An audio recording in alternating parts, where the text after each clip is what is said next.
6 du calendrier de l'Avent.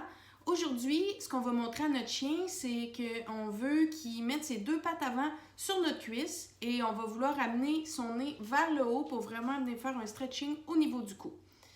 Donc, la façon de procéder pour commencer, on va vouloir être assis au sol et puis nos jambes vont être allongées, donc pour que ce soit plus facile, juste pour que le chien figure bien le mouvement. Et on va lui demander de mettre ses 2 pattes avant sur notre cuisse. Là, ça se peut avec le pantalon que ça soit un peu glissant. Donc, moi, ce que j'ai fait avec mon chien, c'est que j'ai mis une serviette de ratine. Donc, le chien avait un petit peu plus d'adhérence lorsqu'il voulait mettre ses pattes avant sur ma cuisse. Le fait que le chien embarque les 2 pattes avant sur notre cuisse, ça va venir créer une instabilité. Donc, on va venir travailler les stabilisateurs des épaules. Et puis, comme j'expliquais plus tôt, on va vouloir amener le nez du chien quand même un peu vers le haut. Donc, le fait qu'il soit dirigé vers le haut, on va venir l'étirer au niveau du cou. Donc, ça va venir faire un stretching au cou.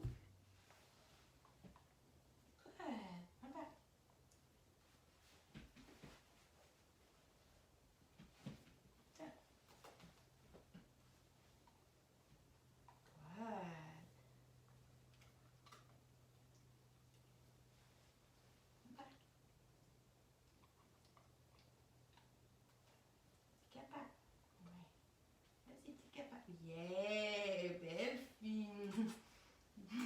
Ouais, belle fille. Belle fille. Good. Good. Bon chien. Good. OK. Bon chien. Allez. I'm back.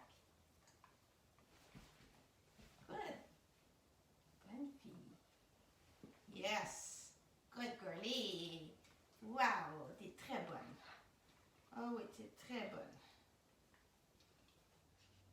Une fois que le chien est à l'aise d'embarquer les 2 pattes avant sur notre cuisse qui est allongée au sol, on va vouloir mettre notre genou au 90. Donc, dans le fond, on va se lever un petit peu pour que la jambe forme un 90. Et puis là, on va demander à notre chien de mettre encore ses 2 pattes avant sur notre cuisse.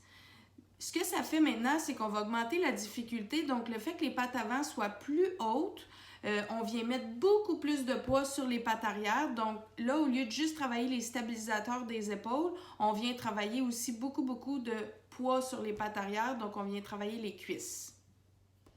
Et vous aurez compris que pour un petit chien, on ne veut pas non plus que les pattes avant soient trop hautes parce que je veux vraiment que le chien ait appui sur votre cuisse. Donc, il faut vraiment que tout son pied soit appuyé sur votre cuisse. Donc, pour les chiens qui ont des plus petites pattes et puis que c'est impossible pour eux, quand votre genou forme un 90, d'embarquer les 2 pattes avant, alors là, vous allez pratiquer cet exercice-là en restant les jambes au sol.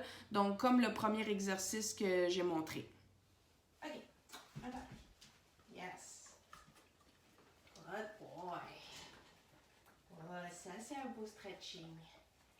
Good. Good boy. Wow, ça c'est très bon. Yes. Good. Good boy. Wow. Oh chien.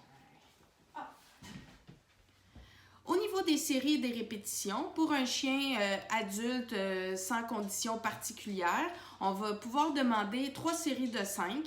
Et puis, on peut augmenter aussi, tout dépendant de ce que notre chien est capable de nous donner, on peut aller jusqu'à 3 séries de 10.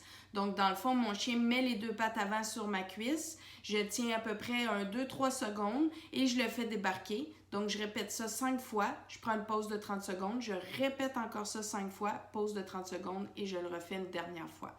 Donc, ça va être pour les 3 séries de 5. Et on s'assure toujours que le nez est vers le haut parce que, en plus de travailler les stabilisateurs des épaules, de travailler qu'on met beaucoup de poids sur les pattes arrière, on veut également venir travailler la flexibilité au niveau du cou. Pour les chiots, évidemment, on va vouloir faire moins de répétitions parce que comme les pattes avant sont quand même surélevées, ce que ça fait, c'est que ça met beaucoup de poids sur les cuisses. Donc, le chien est en croissance. On ne veut pas venir mettre un stress sur l'articulation.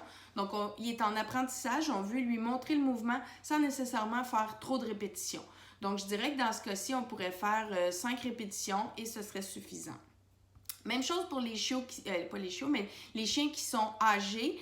Tout dépendant de la condition de leur patte arrière, mais il y a beaucoup de chiens vieillissants qui ont beaucoup de faiblesse au niveau des pattes arrière. Donc, c'est sûr que là, d'avoir les pattes avant surélevées fait qu'on met beaucoup de poids sur les pattes arrière et ça devient assez difficile. Donc, probablement que votre chien ne sera peut-être pas capable de vous donner 5 répétitions.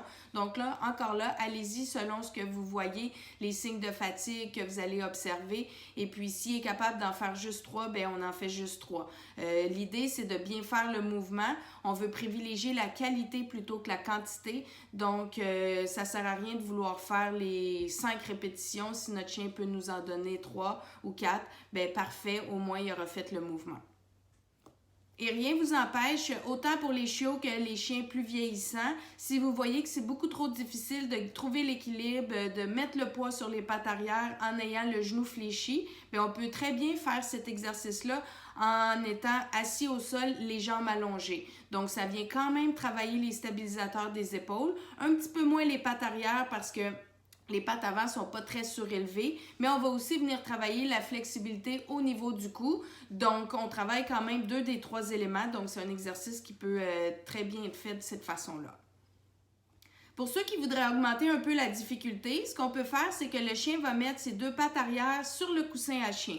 Donc, il va vraiment avoir plus d'instabilité parce que quand il va embarquer ses 2 pattes avant sur notre cuisse, évidemment, il va être instable parce que notre cuisse va bouger un peu et les pattes arrière aussi vont être instables parce que là, il va renfoncer dans le coussin qui est en mousse mémoire. Donc, on vient travailler autant les stabilisateurs des pattes avant que les stabilisateurs des pattes arrière, en plus de venir mettre beaucoup plus de poids sur les pattes arrière vu que les pattes avant sont surélevées. Et encore là, on va amener le nez du chien vers le haut pour travailler au niveau du stretching du cou.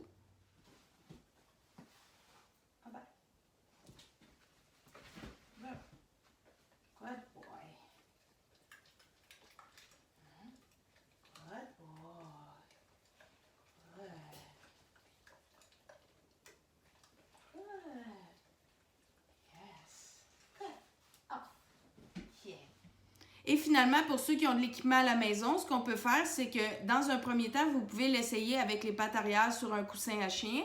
Mais ensuite de ça, si vous avez un disque, un bone, un pad en mousse mémoire, donc on peut faire mettre les pattes arrière sur l'équipement de fitness. Et encore là, il va mettre ses pattes avant sur notre cuisse. Donc, on va venir encore plus augmenter la difficulté dans l'exécution de ce mouvement-là.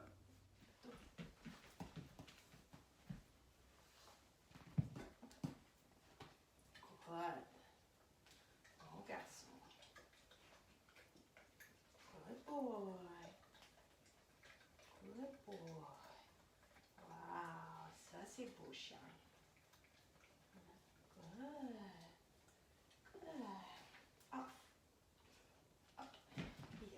Donc, ça complète l'exercice de la journée de mettre les 2 pattes avant sur notre cuisse et d'amener le nez du chien vers le haut pour venir travailler la flexibilité du cou. Donc, je vous souhaite un super bon entraînement.